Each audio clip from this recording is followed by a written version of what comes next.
in the court. You can't handle the truth. You have been convicted by a jury after a trial of one offence. Your Honour, my client built his home by the law. Does he have the protection of the law? Is that true or not? I object. Nothing further on. Silence in the court! Hi, I'm Anna Svenson, Director and Principal Clerk at Svenson Barristers. In this episode of Brief Chats, I'm joined by barristers Phil Skehan and Caitrin to talk all things juries. Court juries, made up of everyday people, play a vital role in our justice system. They're tasked with applying the law and deciding outcomes in serious cases. But how do juries come together? What are they allowed to do? And what's strictly off limits? We never really know what happens inside the jury room. We don't get to ask questions or see their reasoning. But today, we'll unpack what we can know. Let's have a brief chat all about juries. Looking forward to it. Yeah, thanks for having us. Now, before we jump into the content, Caitrin and Phil, can I get you each to tell me a little bit about your practice as a barrister? Yeah. All right. I'll start first. So I've been at the bar now for 2 years. I'm doing a combination of criminal matters and civil matters. In the criminal space, it's a bit of everything: prosecution, defence, trial work, all the other bits and pieces that come with it. And in the civil space, personal injuries, again, trial work and serious injury applications, things like that. Wonderful. And you, Phil?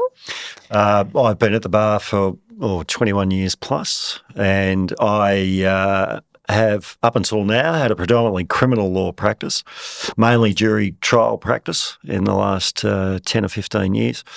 And recently I've started doing common law trials as well. Wonderful. Well, I love that I have two experienced jury advocates to talk us through this jury topic today. So thank you so much for joining me. You are definitely tick, both approved to be here. Now, I think we should go back to basics, because I think in approaching this topic, I realised there's a lot that I just assumed that I knew about juries. But when I started, digging a little bit deeper, there's a lot to it. So, Phil, maybe you can kick us off by talking about the history of juries and why we have them in Victoria. Well, the jury system, unlike now, started off being a forum where your compatriots and your peers could judge you. So unlike now, where a jury member is not meant to have any connection to the accused, in the old days, that was paramount. Okay. You needed to know the accused because you needed to know what, well, generally he was up to in his town, what his reputation was. And it was from that knowledge going into the trial that helped govern your verdict. Now it's the opposite.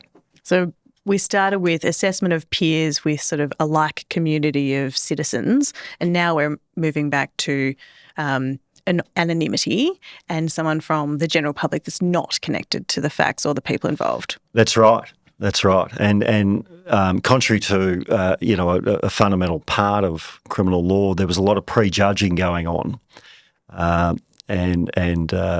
If the guy was known as a horse thief, then the jury was more inclined to find him guilty of thievery. Now, Caitrin, can you unpack for us a little bit about really what is the core job of the jury? Yeah. So a jury in any kind of trial, across the board, is a finder of fact. So usually how it's explained to jurors when they're in the courtroom is you've got a judge that everyone's sort of familiar with the concept of a judge who's sitting up there, and they're the decider of the law. So they're going to say what laws should be applied, how evidence can be used and things. But the jury are the ones that are going to decide the actual facts of the case. So in terms of a criminal trial, that could mean that they are deciding guilt or innocence of particular charges. Not guilty. Not guilty, yep. Yes, that's a very good point. It is guilt or not guilty as opposed to innocent.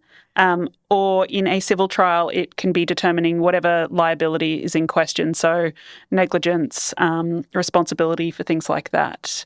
Civil juries also have an extra job, which is that they determine damages a lot of the time. They don't always, they don't have to, but say there's a personal injury trial and there's a finding of negligence by the defendants, the jury get to pick the figure that the plaintiff is awarded at the end. So very, very different, but in both cases, it's a question of finding facts. And very important job they have. It really has a critical outcome on the life of someone standing before the court. Yeah. And yeah, it really does. And for a criminal trial, they obviously don't determine sentence or anything at the end, but it's, in Victoria, the only way you can have a determination of guilt or not guilty is through a jury. And that's across all indictable offences, isn't it? Yes. And of course, the jury, you're never meant to say to the jury what the outcome will be if you find this person guilty. You can't allude to the fact that this young man might go to jail for 10 plus years. Yeah, true. They have to make the decision based on what's presented to them, not about the bigger picture, I suppose, which we'll unpack soon. Now, from a high-level sort of stats point of view, which I always like looking at, Victoria has a population of 7 million people. On any given year, 25,000 people will be called up for jury service in Victoria. So they get the letter in the mail with a questionnaire. Then when we get through to jury panels, so 6,500 will actually serve on a jury. So across civil and indictable criminal trials, that means that 0.092% of Victorians actually sit on trials. So for all those listeners out there who are hoping and wishing to get on a jury trial, we do need to reveal that actually it's tough. You have to be lucky to be called upon, but then ultimately you have to get through several processes, which we're going to talk about as well. I've met people who have been on juries 2, 3, 4 times. Yeah, well, I don't mind sharing. I've been called upon 3 times with the letter in the mail, but when I fill out the questionnaire, sadly, it's always a decline. Yeah. I think lawyers are excluded, politicians, police officers. So I think widely, if you're in the court procedure or judicial market or industry, I think you're out of the league. And you're also disqualified in certain circumstances. So facing an indictable charge, bankrupt without a discharge, and serving a prison sentence, obviously. And then there's a few others who can nominate to be excluded, say, for distance from court and things like that, aren't there? Yes. Okay, so the pool of people does start to narrow down a little bit, but we'll sort of talk about other things like the impanelments and challenges and things that kind of refine that number down to the 6,500 that we see actually sitting in juries each year. Now, before we dive into criminal juries and civil juries, Caitrin, I'd love your take on this because you've been a former court associate. When you are in the court, what is the role of the associate in dealing with the day in the life of the juror? Because I know we've got the tipstaff involvement, we've got the Juries Commission, we've got the associates. Can you tell us a little bit about what happens when that juror gets to court? Assuming that you're in Melbourne and not in one of the regional courts, because they're slightly different depending on where you are, you'd come into the county court, which is where Juries Victoria sits as its main area or main body. As much as it is a luck of the draw of getting called up for jury duty, it's then a luck of a draw to end up on a jury panel. Okay. What then happens is they then get pulled out as part of a pool for a particular trial. Okay. And marched across a little like children, everyone hold each other's hands. We don't want to lose any of you on the way, or pick up strangers, which is also something that has occasionally happened, which I'll come back to, until you're taken to the courtroom that you're actually, that the matter that you're... Like the trial courtroom? Yeah, the trial courtroom. It does happen sometimes, and it has happened occasionally, where people, particularly in, for instance, the Supreme Court, where it's a very beautiful old building that you can wander around, and they are taken through the public corridors. It's not like there's a back set of hidden chambers. They've picked up tourists. Good. This looks like a good tour. I'll just come along. I don't know what's going on in this courtroom, but lots of people are going, so I may as well follow it, which then causes some confusion because effectively what happens, the jury's people hand the pool over to the associates and the tipstaff, depending on what that particular judge's setup is, and they're then responsible for making sure you effectively do a roll call to make sure you've got the right number of people in the room, you haven't lost anyone, you haven't gained anyone, and everyone is ready and knows what's going to happen. So you get a jury number. You get a jury number. So a big thing in Australia is anonymity of jurors. It's very different from what you see in America in that no one in a trial should know what any of the jurors' names are at any point. It didn't used to be like that. Interesting. So we used to have their name and their occupation, and sometimes you could inquire about if their occupation that they gave was quite general, like I'm retired. Counsel could ask the judge, well, retired what? Or public servant, what's government service? Yeah. So the jury staff will bring, when they bring the people over, a little stack of cardboard cards that have the juror's number and their occupation on it. And that's what's used to sort of check numbers, check you've got everyone that you're supposed to have. The full range of people, you've got the full range of humanity in a way. You do, because it's a real cross-section of the community. It's absolute random draw of people. Yeah. And that's by design. Yeah. Exactly. As long as you're on the electoral roll, which is what it's all drawn for, then there's every chance you could end up in a courtroom somewhere. So this is where they get told if it's civil, if it's crime, what kind, or what kind of civil matter. They also get told the estimated duration of the trial, which is all the barristers' best guess, really. It's a punt about how long they think it might take. Yeah. And barristers are notoriously bad at estimating time. Well. Yeah. So once that happens, there's then an excuse process for a juror. So basically what happens is jurors get told, we're going to run through a roll call. You can either say present or you can say excuse. You say excuse if there is some reason that you should not be required to serve on this jury. This is your chance to get out fast. And that's one of the reasons why they're told about the nature of the case, right? Yeah. So if it's a sex offence case, then some people, for whatever reason, might be unable to impartially try the accused. Yeah, completely right. And what will happen is once they've confirmed that everyone's there where they should be and they've got a list of who needs to be or who is seeking to be excused, the court will deal with them one at a time. And when those excuses are being told, is that to the judge? Yes. So I understand it used to be a slightly different process now than it is now, but effectively what happens is they're given an option to write down on a piece of paper if it's an excuse that they don't want said out loud in court. Also, if it's something that is likely to taint the rest of the jury pool.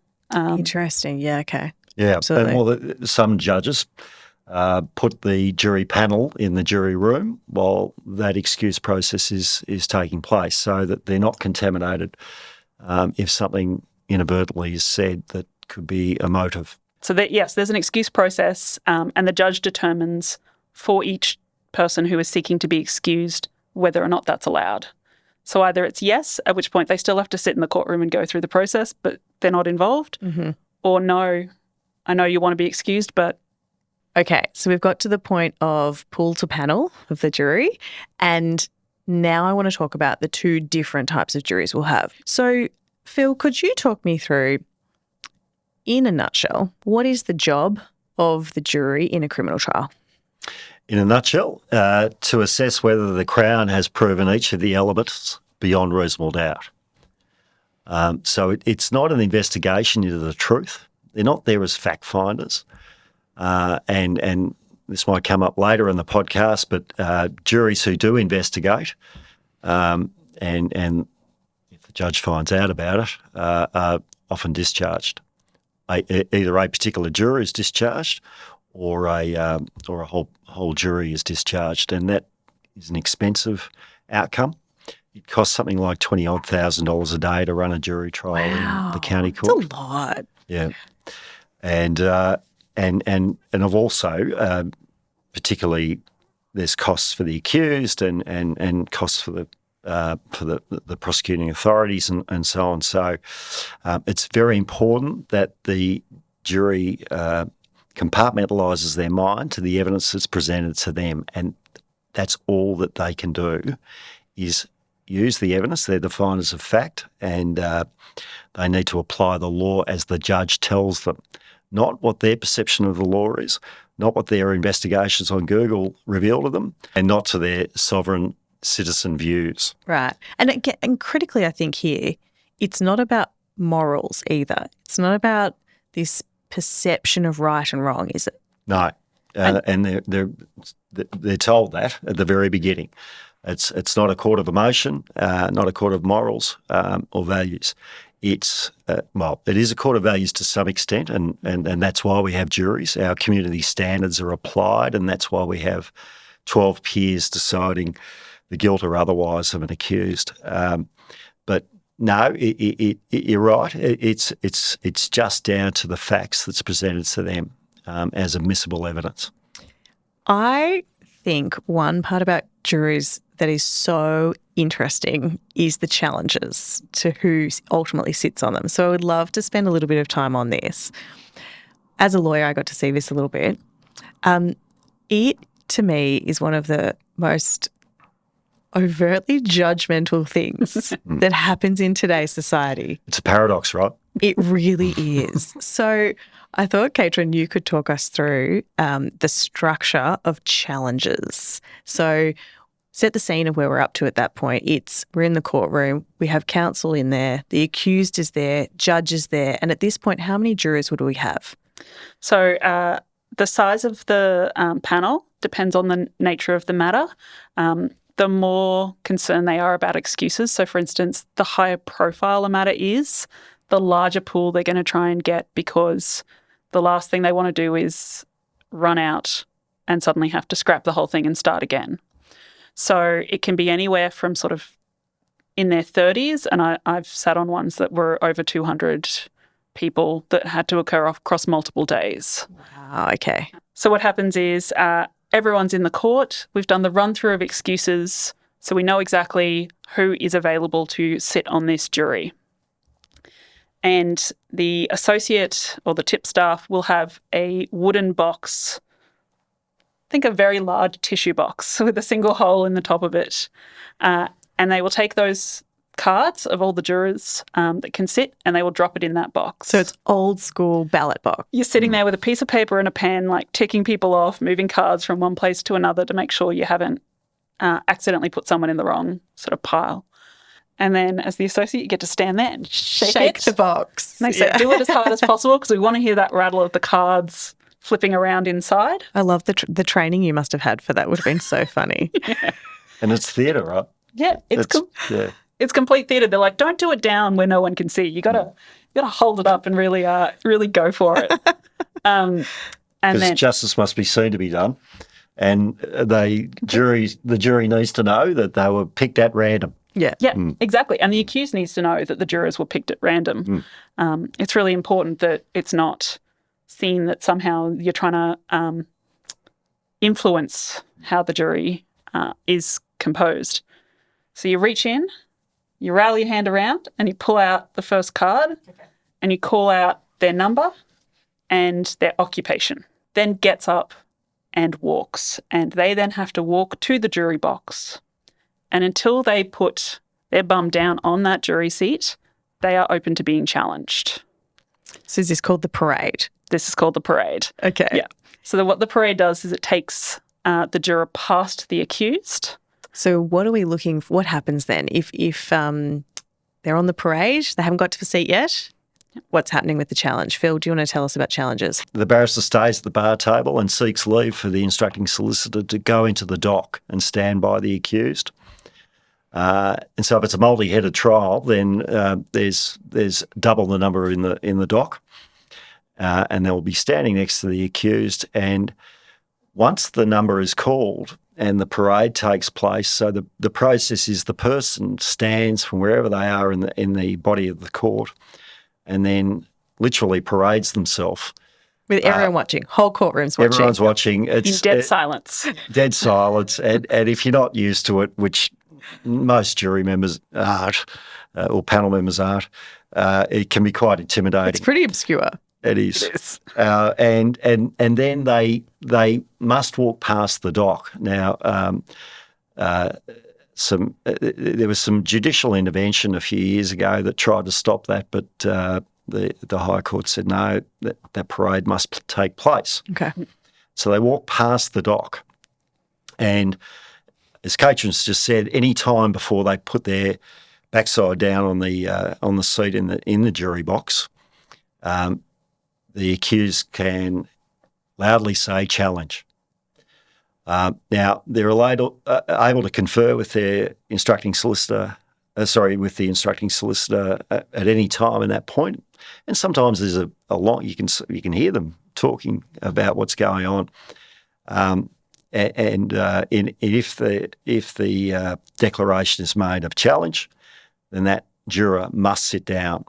There's 3 challenges for each accused, and if it goes beyond 3, then you're able to seek to show cause as to why another panel member should be excluded from the jury. So those first challenges, to clarify, you don't need to give a reason. No. Now, I'm going to ask you a tricky question. When you are challenging a jury member or you see the instructing solicitor, do you know what they're challenging for? I generally do, because I've thought the same thing that they're thinking.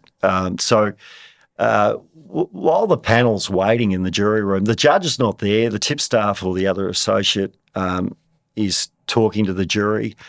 We're looking around to see who's paying attention, who's distracted, who doesn't want to be there, and we're drawing all these conclusions inferentially. Just by watching. Just by watching. Yeah. Yeah. It's a court of humanity, right? So we're all using our own prejudices to reach a conclusion. You're right. You don't have to show or give a reason as to why you're challenging, and it has to be a decision made quickly. Essentially, the challenges, we never know the reason, but they're going to have to be based on observations you've made in the courtroom, the sort of, I suppose, vision you've got of the person doing their parade. Their body language. Yep. And their occupation. It can vary depending on the kind of trial you're in, but there's certain occupations that there'd be a perception that they wouldn't be good on a jury. So an example would be if you've got a trial that's going to turn largely on medical evidence, so maybe it's a question of was it a serious injury compared to an injury, anyone in the medical field, you're usually trying to get them off. Undesirable. Well, I've got a different view. Oh, yeah. I think every barrister has a different theory about how it works, but sometimes there'll be... But you call that a serious injury? Have an aspirin and I'll give you a Band-Aid, you can get over it. There's a couple, and no one really knows how it plays out in the jury room, any of this. All of it is wild speculation to a certain extent. Yeah. Because it's all secret, right? Yeah. Every jury deliberation is secret at law, and we're not allowed to ask them about it, and they're not allowed to tell us. But this is sort of your last public interaction with potential jury members before it becomes embedded in trial mode. Yeah, completely. So those challenges happen, and then ultimately you run out of challenges at a point, and then that's your jury. Yep. Yes, although during the running of the trial you can also seek to have a juror discharged for various reasons. They might be continually falling asleep, or as happened in a recent case, they've discussed in the jury room about how they've done their own investigations, and so at law, in fact, all jury panels, all juries are told this at the beginning of the trial by the judge. If it comes to your attention that someone else has done their own investigation or expressed prejudice and are not impartial, then you need to tell me about it, and then either the whole jury will be discharged or that particular juror will be discharged. Well, I think the recent case of the mushroom trial everyone's talking about did, I saw in the media, have one juror excluded, and I believe it was, we didn't get a huge amount of reason for that, but it's generally something like they've been doing research outside or talking about the matter beyond the jury group. Yeah. So I've had that in a case where rainfall was used as a marker in time. So there was a deluge in a particular area. This was a regional court. And it came to the judge's attention through another juror telling the judge that two jurors had done their own research because they were farmers. So they just went to their own records to see what the rainfall was for that particular night. And as a result, because it was two jurors and they discussed it, discussed what their findings were, that particular judge discharged the whole jury. Okay, it was just too far gone. Yeah. So Bruce Lohmann's another example of where a juror's been discharged. I think actually the whole jury was discharged in the end because a juror brought in an article, which I think from memory was about false rape accusations, and discussed it with the other jurors. And the reason that's such a big issue is because, as Phil said, part of it is about only deciding the case on the evidence that is before them. And if information is brought in by the jurors or they do their own investigation, that's not something either party, any of the people in the courtroom, can address because they don't know it's happened. And so you can then have a jury going off on a wild tangent, making assumptions based on evidence that no one knows they need to address because it is not part of the case that was put before them. Yeah. And generally, most trials come down to one or two issues.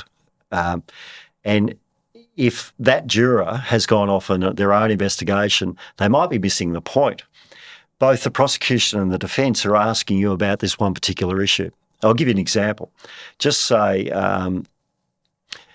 because we're talking about what evidence is before them. So some evidence is excluded. An example might be a person who's found with a kilo of cocaine in the boot of their car. Mm-hmm.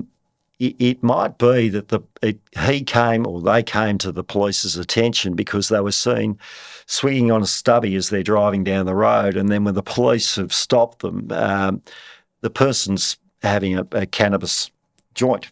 And it's quite obvious to the police that something is not quite right in Denmark. So the jury doesn't necessarily need to know about why the police stopped them.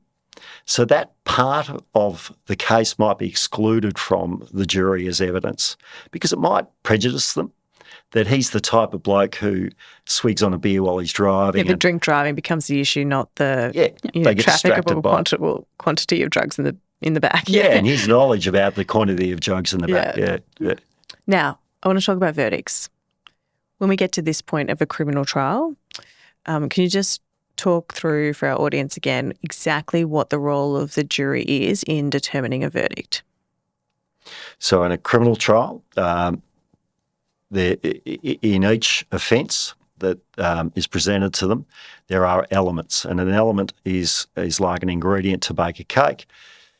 So if you need to bake a chocolate cake, then of course chocolate is an essential element. Now, or ingredient, and it's the same in a crime.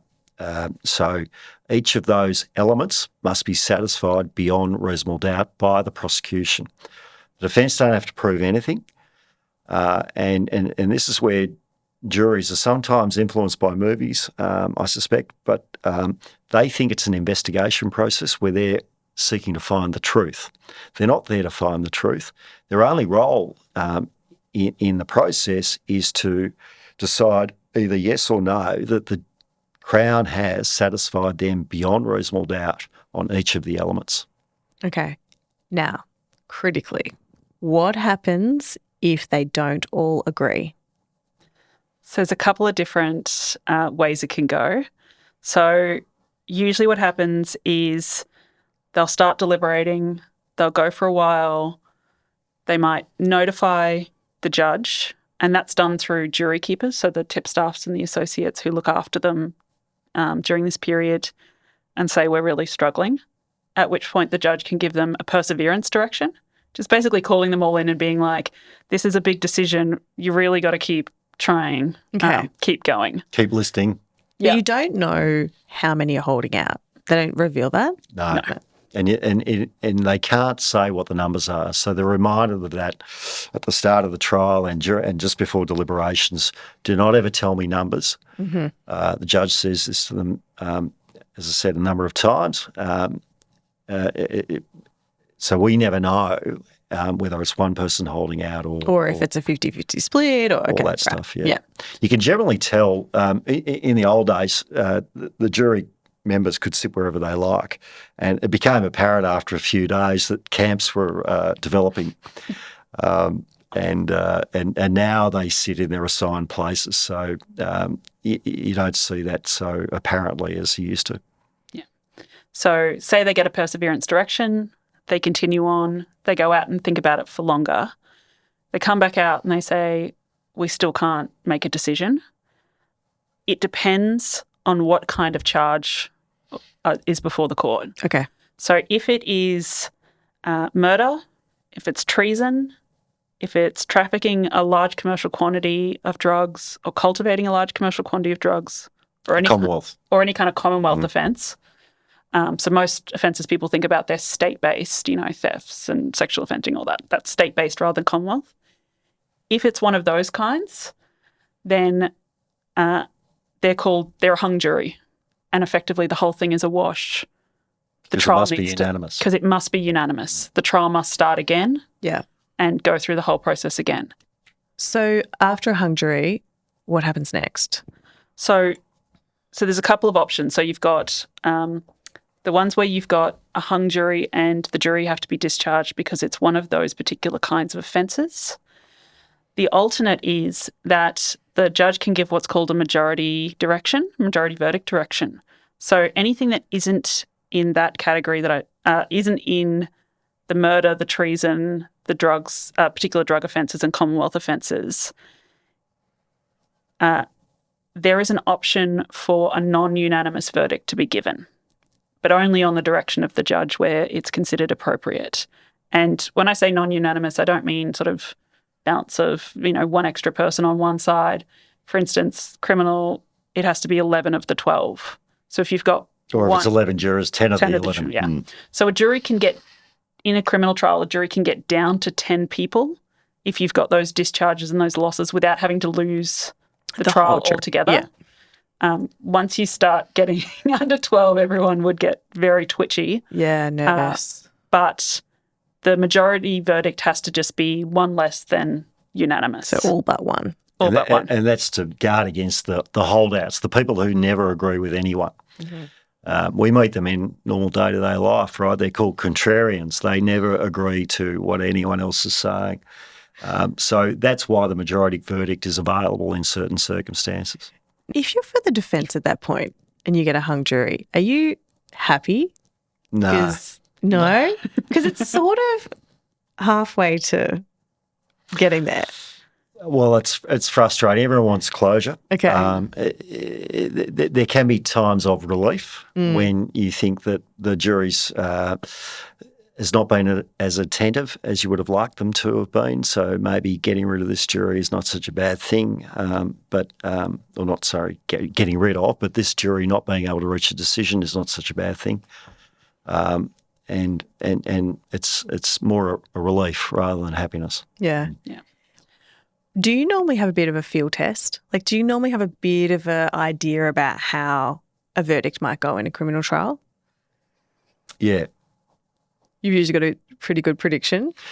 Yes, because you've seen the evidence, the same evidence that's been presented to the 12 jurors who are going to decide, and you've seen one of the things about being a barrister, I guess, is that you need to always look at facts objectively, and that's what we do when we're writing memorandum of advice or whatever we're doing, giving advice face-to-face to someone.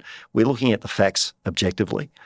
And so while you might become a bit emotionally invested during the trial because you're an advocate for that person, you're getting a feel for how the evidence has been presented and how it's landed, because we're aware of how the jury is reacting throughout the trial.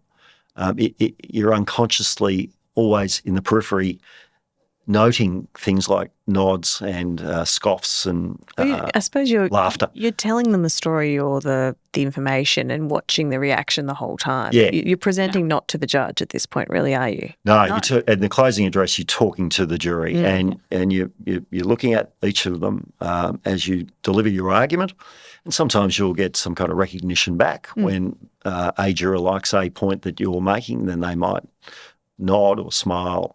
So you think, oh well, I've convinced that person, but then a guilty verdict comes back 30 minutes after that to go into deliberation. So. One thing we haven't touched on, which I do think we should quickly cover, is a judge's charge, because I think this becomes a really important component of jury trials. Can we talk a little bit about that? So the judge gives preliminary directions at the beginning of the trial, and so that generally is there's administrative purposes for it. So they're told about beyond reasonable doubt and how their day is going to look and so on. But they'll also tell them a pathway that is going to take place during the criminal trial. The final directions, though, is where they are told the law as they must apply it to the facts. And these directions are immutable. So this is where a court of appeal or the High Court might say, well, that direction was incorrect. Okay. So therefore, there was substantial miscarriage of justice and there should be a retrial. That's complicated as well, though, that if so often in these days, our Court of Appeal has been saying, well, counsel for the defence didn't object, didn't raise an issue and let it go through to the keeper in the vernacular. So if they didn't raise it, well, they must have had a good forensic reason for not doing it, and we're not going to interfere, even though it might objectively be viewed as a miscarriage. Now, when you're in a criminal trial and you're waiting for that verdict, as barristers, talk me through those feelings and emotions. What are you thinking? What are you doing? What's that timeline feel like for you?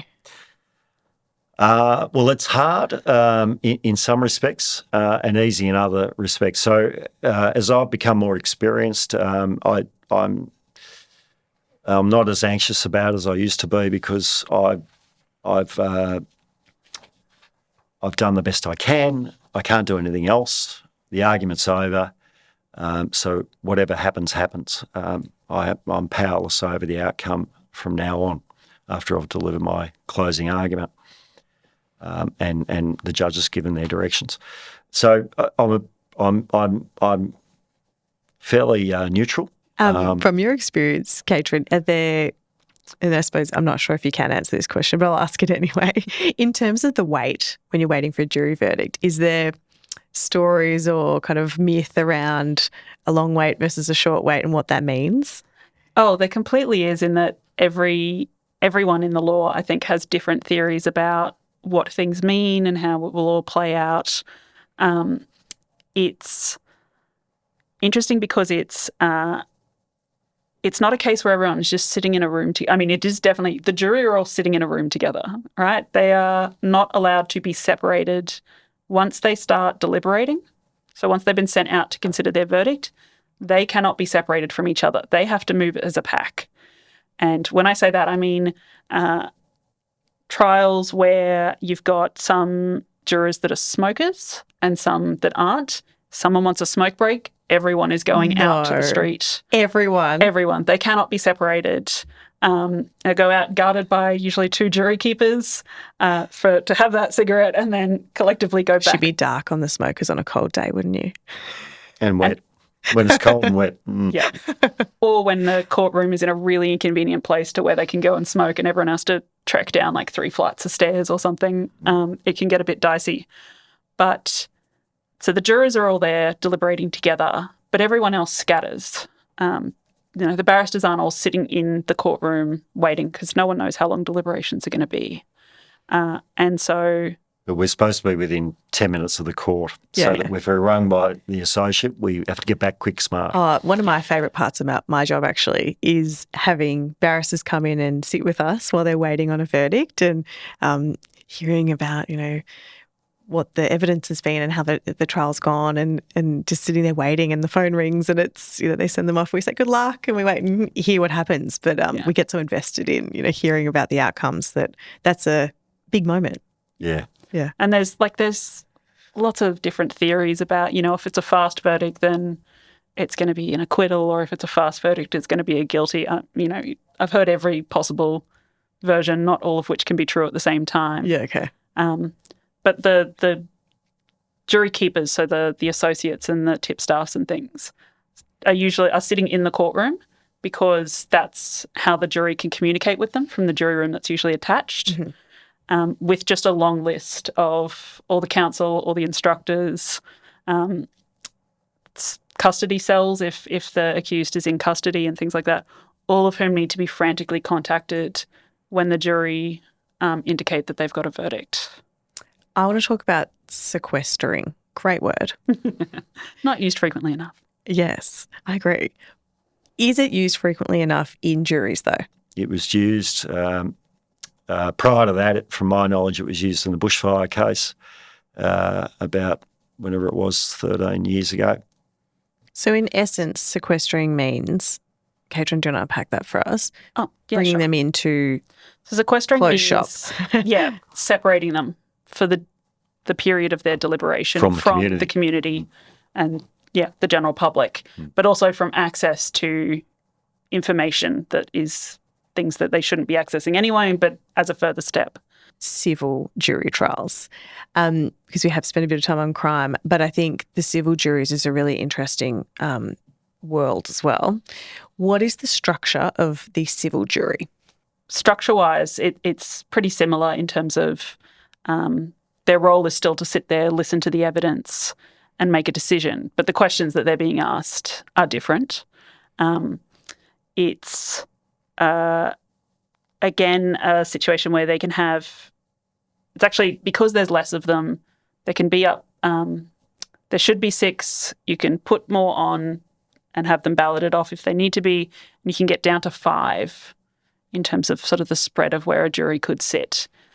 They also don't get sequestered at any point. And the test for them is balanced probabilities, right? As Yeah. opposed to beyond reasonable doubt. Yeah. Why leave it up to a jury? And a civil jury can decide on the award of damages. So why leave it up to them when we can make an offer now, save on our own costs, and hopefully the other side will take the offer? Well, critically in civil matters, juries can be a bit unpredictable, can't they? Yeah. So, for instance, there was the Footscray football matter, which was an institutional abuse, that is a negligence claim that's brought on the basis of abuse suffered by someone, in this case by someone at the Footscray or associated with the Footscray Football Club. That one was watched incredibly closely because, A, it ran through to verdict, which particularly in that area of institutional liability is not particularly common. Mm-hmm. And B, because the jury awarded I'd have to look up the number. I think 3.25 in pain and suffering pain and damages, suffering, but yeah. I think as a broader package that included also economic loss. Yeah, it was over 5 million. And And how much was the plaintiff asking for? A lot less than that. way less. It was a number that no one had picked out at all. And ultimately it went to the Court of Appeal, and the Court of Appeal said, that is beyond reason, and they reduced it down. 850,000, I believe. Yeah, I believe it was that figure. So that's a huge difference. I mean, you're going from a over $3 million award down to less than $1 million, and part of that is because juries can be told figures by both parties in a civil trial. So usually in closing arguments, so after all the evidence is called, the plaintiff's barristers and the defence barristers will get up and they'll give a closing address to explain the case, the evidence that they've heard, and how they think the jury should find. And most of the time they will provide a number or a range of numbers. Usually they'll give them a piece of paper with some equations on it that say, we think pain and suffering is between this and this, $50,000 to $200,000. In the range of cases that proceed before the courts, Yeah. this is the range Yeah, that we would normally see. Yeah. This is a common area, and this is sort of how it's been assessed. Economic loss, which is the other proponent, is a bit more formulaic because it has to do with like what were your past earnings, what are your future earnings, expert evidence on that. So there'll usually be some figures working out this is what the economic loss is. And both parties can present completely different numbers. And you have some cases where, defendants might say, well, you shouldn't find negligence at all, so we're not even going to put a number to you. Which is dangerous. Which is very dangerous and can sometimes end very, very poorly because the jury just take those numbers and do what they like with them. Yeah. They're not bound You by don't them. get to ask them how they come to that number. No. You just get the number that they award. Yeah. And so in some jurisdictions you can have a debrief with the jury, like in some places in the United States. But we don't get to have that here because the jury process, the deliberations, it's secret and it remains secret forever and no one's allowed to ask them about it. Yeah. And to publish something about the jury deliberations is an offence. You can up to 5 years in prison for it. So it's not taken lightly. So that's an example of where ultimately you can appeal a jury decision. But is that common? Not really. In civil, part of the issue is so many of them don't run through to verdict, or you might have appeals that are based on points of law, evidence that was let in that shouldn't have been let in. So you're not appealing the figure that a jury came to, but you might be appealing what was provided to the jury in order to get to that decision. In terms of appeals on criminal matters, Phil, is that something that is relatively common or not? Like, I think it's because you can't ask the jury the basis for how they came to a decision or why they made that decision. Does that make an appeal challenging? There's two pathways to a successful appeal. One is if the appellant can show that an error of law has been made that's caused a substantial miscarriage of justice. The other way is if you can convince the higher courts that their verdict wasn't reasonably open to them on the facts that they had. And that second pathway was how Pell's case was successfully appealed in the High Court.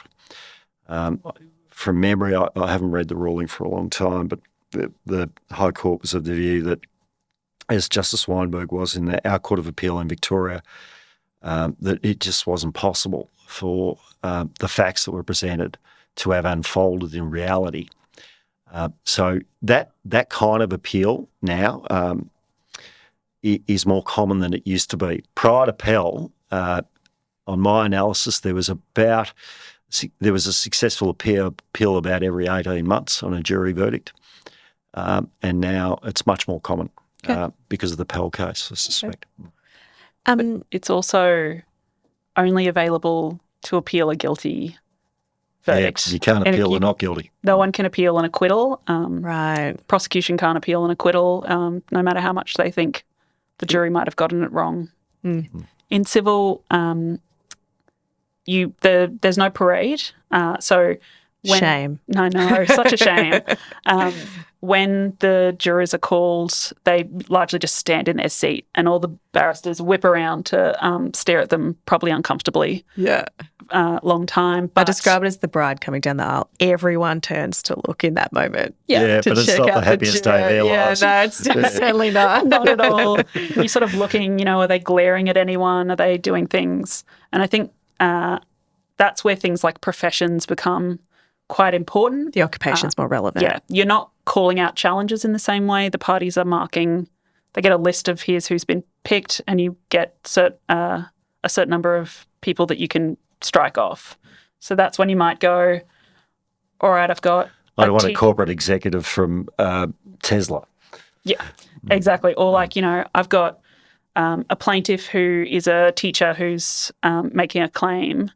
I might not want a principal because they might have particular views about those sort of things. Yeah, okay. So, yeah, it's more aligned to what they do in professional rather than maybe a perceived prejudice from just the visual take you get through the parade. Yeah.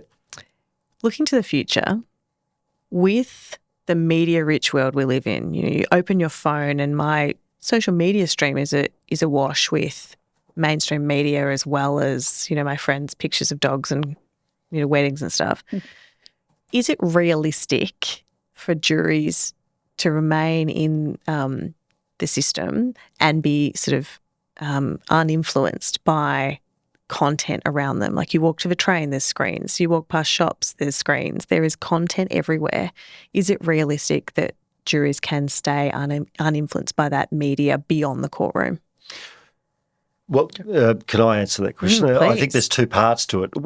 Is there a need for juries going into the future, and how can we be certain that they're in this media world, they're not going to be influenced by outside sources or content, as we call it now? Well, we do need juries because juries apply community standards to things that might be a mistake rather than a criminal act, for instance. Or it might be in a civil matter. It might be a boss directing a worker to take risks that they shouldn't be. So we want those peers of our community judging what the standards are. The other part of your question, it's problematic. I suspect that in the future, one of the other things that's going to evolve is that we will all know what content someone is seeing. Privacy might be thought of as a quaint ideal from history in the future. They might think, well, in the future, we know everything about what people are looking at, and who knows what their thought processes are. It's a new frontier. For me, the average person and the average consumption of media for the average person has changed. So I can imagine back in the day with juries, very easy. They're in the court, they see what goes on in court, they go home, no one's talking about it, no one knows about it because there's been no media coverage of that trial in many instances for that day. I think that it's impossible for someone to sit there and regulate everything that's in the media. There's actually usually signs in the jury room, laminated signs saying it's an offence for you to do any outside research. They're told how to deal with family members and things, pressing them for details, assuming it's an exciting trial. I mean, anyone who's on a sort of... And a jury member has received a term of imprisonment for talking about a case that they were in on Facebook. Sorry, go on. Yeah. No, sorry, I was just going to say, so there is a certain level of trust that no matter how much sort of media coverage there is, that we are putting in jurors to follow the directions. And there's a comfort in that they're usually actually incredibly dedicated. You can see them, in the courtroom frantically writing down notes, genuinely paying attention. That gives me some comfort that they are following their directions about not looking at things. One of the other challenges going forward in the future for juries is, and there was a report done a while ago about inclusiveness for juries. So certainly a significant problem is being able to serve on a jury assumes a series of things. It assumes a certain level of mobility, particularly when you're dealing with old court buildings or courtrooms. It assumes a certain level of English skills, hearing ability, visual ability. This has been such an interesting topic to cover. I think we'll just end with a quick pop quiz. Caitrin, yes, no, do you love working with jury? Do you believe in the system? Is it something that you think will be here for a long time? Do I believe in it? Yes. Yeah. Do I enjoy it? Depends on the day. Okay. And Phil? Similar answer. I do believe in it because I think juries get it right. Yeah. I don't think I've ever had a jury trial where they've got it wrong. I think this has been such a fantastic topic to break down. There's so much in here that I think I went into realising I didn't know quite as much about juries as I really thought. And I think it's something that even when you start looking up the ins and outs of all of this, there's a lot of technicality and there's a lot of framework to it. But it's your intel about being inside the courtroom and seeing how this really plays out that really is the golden moments for our listeners. So thank you so much for sharing this information about juries. Thanks, Anna. Yeah, thank you, Anna. Great. Silence in the court. The information shared on this podcast is for general informational purposes only and is not intended to be advice of any kind. While we strive to provide accurate and up-to-date content, we make no guarantees or warranties about the completeness, reliability, or accuracy of the information presented. Any opinions expressed by guests on this podcast are their own and do not necessarily reflect the views or opinions of the podcast host or production team. The inclusion of any resources, links, or references does not constitute an endorsement or recommendation by the podcast. Listeners are encouraged to seek professional advice specific to their own situation before making decisions or taking action based on the content of this podcast. Neither the podcast host, producer, nor any associated parties will be held liable for any losses, damages, or harm resulting from reliance on the information provided. By listening to this podcast, you agree to this disclaimer and accept that you are responsible for your own actions and decisions.